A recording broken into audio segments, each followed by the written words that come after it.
بسم اللہ الرحمن الرحیم۔ یہ واقعہ کچھ سال پہلے کا ہے۔ ایک لڑکا تھا جس کا نام سعد تھا۔ لوگ کہتے ہیں اس کے اوپر بری روح کا اثر ہو گیا تھا اور اس کی ہی وجہ سے اس کی موت بھی ہو گئی۔ پر اصل میں ہوا کیا تھا، یہ کہانی اسی کے راز کا پتہ دینے کے لیے ہے۔ میرا نام احمد ہے اور میں سعد کا باپ ہوں۔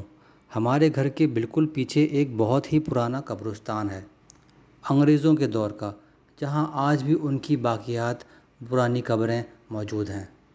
گھر کے کمروں کی کھڑکیاں اس قبرستان کی طرف ہی کھلتی ہیں اور چھت سے بھی پرانا قبرستان صاف نظر آتا ہے۔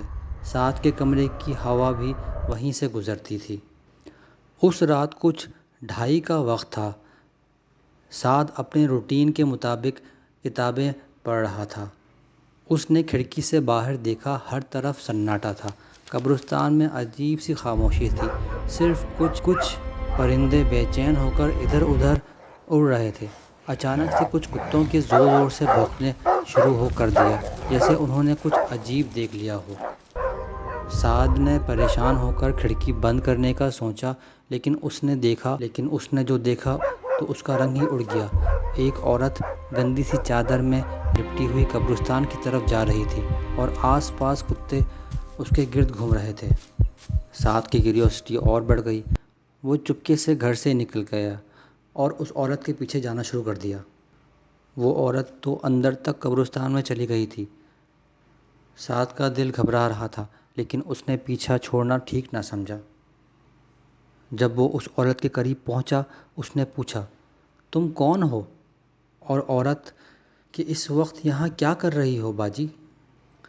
اور پھر ایک کڑک جیسی آواز آئی، جیسے ہڈی ٹوٹ رہی ہو، اور وہ عورت بنا اپنے جسم ہلائے اپنی گردن 180 ڈگری گھما کے اس کی طرف گھور رہی تھی۔ اس کا چہرہ سعد کی طرف تھا، لیکن جسم بالکل الٹا۔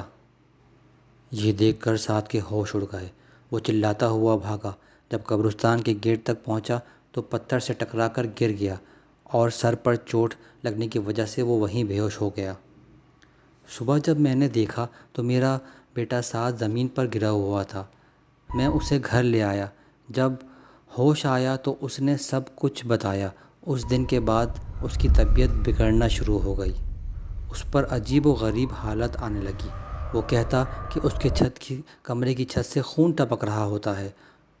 وہ عورت ہر روز اس کے خواب میں آتی اور اسے اتنا ڈر لگتا کہ وہ سو بھی نہیں پاتا۔ کچھ دنوں بعد ایک رات سعد اپنے کمرے سے باہر آیا۔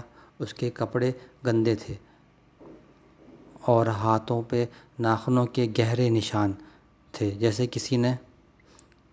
کسی نے چھڑا دیا ہو۔ میں اس کی طرف چلا، لیکن پھر ایک برفلی منظر میری آنکھوں کے سامنے آ گیا۔ ہڈی ٹوٹنے کی آواز آئی اور سعد نے اس عورت کی طرح اپنی گردن گھما لی۔ اس کا چہرہ میری طرف تھا اور جسم پورا الٹا، اور بس پھر ایک دم سے سعد زمین پر گر گیا، ایک لاش میں تبدیل ہو کر۔ یہ تھی آج کی کہانی۔ امید ہے آپ لوگوں کو پسند آئی ہوگی۔ نیکسٹ کہانی کے لیے پوسٹ کرتا ہوں نیکسٹ ویک انشاءاللہ۔